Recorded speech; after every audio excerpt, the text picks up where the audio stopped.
اور انہیں خبر دی کہ تم اپنی بیوی کو بھی ساتھ لے کر مجھ سے ملاقات کرو۔ مالک بن نویرہ نے سمجھا کہ خلیفہ کی طرف سے خالد آئے ہیں اور ہمیں طلب کیا ہے، یہ ہمارے لیے خوشنودی اور خوش قسمتی کی بات ہے۔ مالک ماں منقوہا حاضر خدمت ہو گئے۔ خالد نے پوچھا ابھی زکوٰۃ نہیں بھیجا؟ مالک نے کہا سال تو پورا ہونے دو۔ پوری بات بھی نہ ختم ہوئی تھی کہ مالک کے گردن پر تلوار پڑ گئی کہ سر الگ اور دھڑ الگ کر گرا، اور ان کی بیوی لیلا کو پکڑ کر اسی وقت زناکاری میں مصروف ہوا اور اپنی فوجوں کو حکم دیا کہ وہ بھی شہر کی عام عورتوں سے زنا کرے۔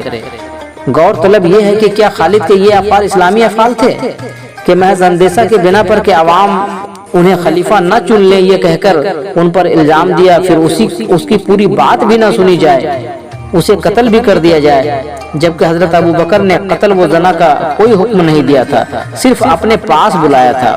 اس لیے اس واقعہ کو جب حضرت عمر نے سنا تو خالد سے بیزاری ظاہر کی اور احتجاج کیا کہ بلا خطا قصور مالک بن نویرہ رحمۃ اللہ علیہ کو کیوں مارا گیا، جبکہ زکوٰۃ نہ دینے پر قتل کا حکم نہیں، البتہ لا الہ الا اللہ کے انکار پر قتل کا حکم ہے۔ مگر مالک بن نویرہ کلمہ، زکوٰۃ، نماز، حج اور روزہ سب کا پابند تھا۔ اس سے بخوبی ثابت ہوتا ہے کہ فتح مکہ کے خوف سے جتنے بھی اسلام قبول کرنے والے تھے وہ مسلمان صرف لا الہ الا اللہ کو مان لیے تھے تاکہ قتل سے بچ جائیں، مگر کلمہ محمد رسول اللہ سے منحرف اور دین محمدی سے دشمنی رکھتے تھے۔ نوٹ: اگر ظالم، بےرحم اور خونی لوگوں کو اسلام میں جگہ دی جائے گی تو قوم میں خانہ جنگی اور فرقہ بندی کو فروغ حاصل ہوگا، اور ایسے ظالم و خونی اسلام کو دنیا والے گرکاب کر دیں گے، کیونکہ ہر زمانہ میں خالد جیسے ہٹلر اور ہلاکو پیدا ہوا کرتے ہیں۔ اس لیے دین محمدی ماننے والوں کو چاہیے کہ وہ کسی ظالم، بےرحم اور خونی کو اپنا رہنما تسلیم نہ کریں۔ میرا مقصد یہ ہے کہ اسلامی چوگا پہن کر حضرت محمد صلی اللہ علیہ وسلم کا نام لے کر مذہب کی آڑ میں قتل و خون اور زناکاری کرے، وہ دین محمدی میں نہیں ہے۔ ہاں، انسان جو بھی چاہے کر سکتا ہے، مگر اپنے نام سے کرے، اسلام اور مذہب کا نام ہرگز نہ لے، کیونکہ اسلام رحمت ہے۔ اسلام نے نہ تو قتل و خون کیا ہے اور نہ قتل و خون کرنے کی اجازت دیتا ہے، بلکہ قرآن و حدیث سے ظاہر ہے کہ جو شخص قتل و خون اور زناکاری کرے اس کو کافر کہتے ہیں، اور اسلام کے معنی ہے امن و سلامتی، پس اہل اسلام کو مومن کہتے ہیں۔ نوٹ: خالد بن ولید پر حضور سرکار دو عالم اور حضرت عمر نے بھی بیزاری ظاہر کی، اور قتل بنو خزیمہ اور قتل مالک بن نویرہ اور اس کی بیوی سے زناکاری ایسے افعال پر لعنت و ملامت ہے۔ ابو سفیان کے منافقانہ حرکتیں دیکھیے۔ چونکہ ابو سفیان قدیم زمانہ کے اموی حکومت کا وراثت یافتہ تھا، جبکہ حضور کی تحریک کامیاب ہو گئی، اس لیے فتح مکہ کے نازک گھڑیوں میں کلمہ لا الہ الا اللہ پڑھ لیا تاکہ کسی طرح جان بچایا جائے۔ خیر، فتح مکہ کے بعد جنگ حنین کا معرکہ پیش آیا، یعنی قبیلہ حوازن کے لوگ جمع ہوئے، جن کا پیشوا مالک بن عوف تھا، جن کے مدد طائف کے بنو شقیف اور بنو بکر ان کے ساتھ تھے۔ حضور کے ساتھ 12,000 مجاہدین صحابہ تھے۔ وادی حنین میں دونوں فوجوں کا مقابلہ ہوا تو صحابہ کے پاؤں اکھڑ گئے اور ایسا بدحواس ہو کر بھاگے تو حضور نے فرمایا کہ اے عباس، صحابیوں کو پکارو کہ زیر درخت ثمر بیت الرضوان میں شریک ہونے والوں کہاں بھاگے جا رہے ہو۔ صحیح بخاری کی ایک حدیث میں ابو فتاوہ سے مروی ہے کہ بروز حنین مسلمان پشپا ہو کر بھاگے، ناگاہ کیا دیکھتا ہوں کہ مفرورین میں حضرت عمر بن خطاب بھی ہیں۔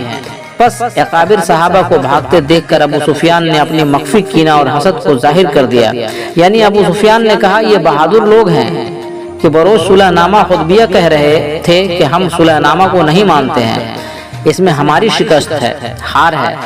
اگر حضور صلی اللہ علیہ وسلم نے صلح نامہ منظور کر لیا تو ہم ان کی نبوت کو نہیں مانتے ہیں۔ اس دن تو اپنی بڑی بہادری ظاہر کر رہے تھے اور آج دیکھو بھاگے جا رہے ہیں، اور جب تک سمندر کے کنارے نہ پہنچیں گے دم نہ لیں گے۔ ادھر تو حضرت سلم پکار رہے ہیں، درخت سمرہ کی یاد دلا رہے ہیں، مگر بہادر صحابہ نہ سنتے ہیں نہ کچھ التفات کرتے ہیں۔ پس ابو سفیان کی یہ حسد و منافقت تھی کہ فتح مکہ کے بعد انہیں یہ سب طعن و توہین نہیں کرنا چاہیے، اس سے باہم نفاق و نفرت پیدا ہو سکتی ہے۔ دوسری منافقانہ حرکت، جبکہ اسی سال 9 ہجری میں حضور نے 1,14,000 مومنوں کو مخاطب کر کے اپنا آخری خطبہ سنایا۔ من کنت مولا فعلی مولا، ترجمہ ہے کہ جس کا مولا میں ہوں علی بھی اس کا مولا ہے۔ اس خطبہ کو سن کر ابو سفیان مع چند صحابیوں نے کہا، کیا کلمہ پڑھنا، نماز اور زکوٰۃ کا پابند ہونا کافی نہیں کہ رہنمائی ضروری قرار دیا گیا؟ اور کہا، کیا یہ امر آپ کی جانب سے ہے یا خدا کی جانب سے ہے؟ حضور نے فرمایا، واللہ الذی لا الہ الا ہو انہ من عند اللہ، ترجمہ، قسم ہے اس کی جس کے سوا معبود نہیں، یہ امر خدا کی جانب سے ہے۔ اور اس کے بعد ہی یہ آیت نازل ہوئی کہ الیوم الحکمۃ کملتہ لکم دینکم واتممت علیہ نعمتی، جس کے معنی ہے کہ آج دین کی تکمیل ہوئی اور نعمتیں بخش دی گئی۔ اس میں نفاق کی بات یہ بول دی گئی کہ کیا یہ امر آپ کے جانب سے ہے یا خدا کی جانب سے، تاکہ قوم میں نفاق پڑ جائے کہ حضور نے اب تک خود کو منوایا اور اب وہی رتبہ علی کو دے رہے ہیں، یہ قوم علی کی رہنمائی میں چلے۔ مگر حضرت عمر نے حضرت علی سے مل کر فرمایا، مبارک ہو تم کو علی، آج تم ہر مومن و مومنہ کے مولا ہوئے، جس سے نفاق اثر انداز نہ ہو سکا۔ تیسری منافقانہ حرکت، جبکہ حضرت عمر کی تائید سے حضرت ابو بکر خلیفہ ہو گئے تو ابو سفیان نے حضرت علی کے پاس جا کر کہا کہ اے علی، تم گھر میں بیٹھے ہو اور عرب کے بدو چرواہے تخت خلافت پر متمکن ہو رہے ہیں، میں قسم کھاتا ہوں تم خلافت کے لیے کھڑے ہو جاؤ، ہم تمہاری مدد میں فوج لے کر مدینہ کی گلیوں کو بھر دیں گے۔ تب حضرت علی نے فرمایا، ابو سفیان، ابھی تمہارے دل سے منافقت نہیں گئی۔ چوتھی منافقت، جبکہ حضرت عمر کے بعد حضرت عثمان کو خلافت مل گئی تو ابو سفیان نے حضرت عثمان کے پاس جا کر مبارکبادی اور مشورہ پیش کیا کہ آج تیری مراد پوری ہوئی کہ خلافت پھر بنو امیہ میں آ گئی، خدا کا شکر ہے، اب تم خلافت کو گیند کی طرح جدھر چاہو لے جاؤ۔ ابو سفیان کے منافقانہ مشوروں سے اسلام میں ایسا تفرقہ پڑا کہ مسلمان پھر زمانہ جاہلیت کے دہانہ پر پہنچ گئے، جس کی کچھ تفصیل آگے ملے گی۔ حضرت عثمان کے زمانہ میں 31 ہجری میں ابو سفیان نے وفات پائی۔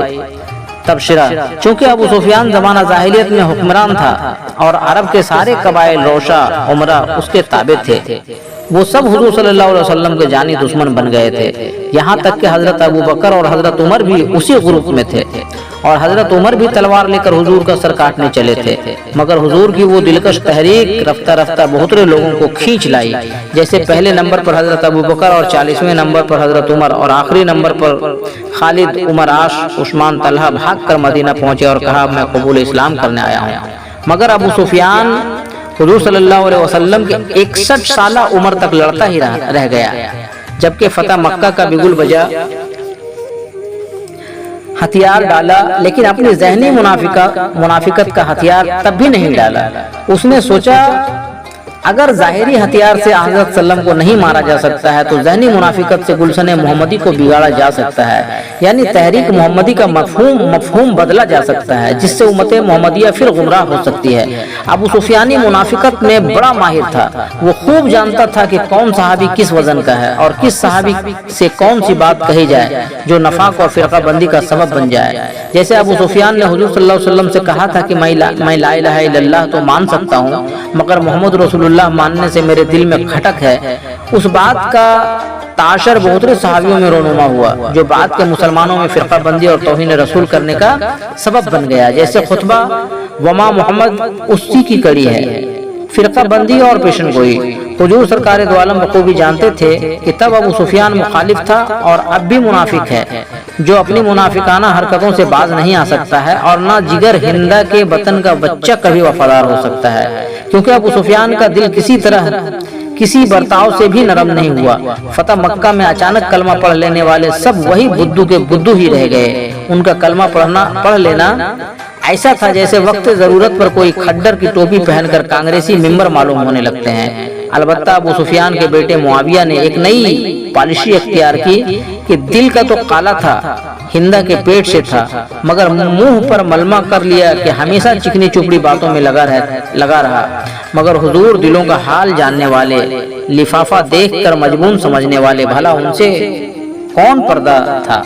لہذا امت کو ہوشیار کرنے کے لیے باتوں بات میں ایک پیشن گوئی فرمائی۔ ابو سفیانی منافقت سے قوم میں 72 فرقے ہوں گے۔ ابو سفیانی منافقت سے قوم میں 72 فرقے ہوں گے۔ جن لوگوں نے پیشن گوئی کو سمجھا وہ بخوبی ہوشیار ہو گئے، جو نہیں سمجھے وہ اب تک بے خبر ہے۔ اس پیشن گوئی کو سن کر ابو سفیان کا بیٹا معاویہ جو پرلے درجے کا سیاسی ماہر تھا، پیشن گوئی پر پردہ ڈالنے کے لیے حضور صلی اللہ علیہ وسلم کی بھری مجلس میں پہنچا اور برجستہ پوچھا کہ حضور آپ نے کوئی پیشن گوئی فرمائی ہے؟ حضور نے فرمایا ہاں، 72 فرقوں کی ایک پیشن گوئی کی ہے اور دوسری ابھی باقی ہے۔ معاویہ نے پوچھا حضور وہ دوسری پیشن گوئی کیا ہے؟ حضور صلی اللہ علیہ وسلم نے فرمایا دوسری ہے کہ ایک نسل معاویہ سے آل رسول پر ضرب کاری لگے گی۔ یہ سن کر معاویہ کو کاٹ لگ گیا کہ کہاں آیا تھا بابا کی صفائی میں، مگر میری بھی کلئی کھل گئی۔ پس دونوں پیشن گوئیوں سے حضور صلی اللہ علیہ وسلم نے خود ہی دودھ اور پانی الگ کر کے دکھا دیا۔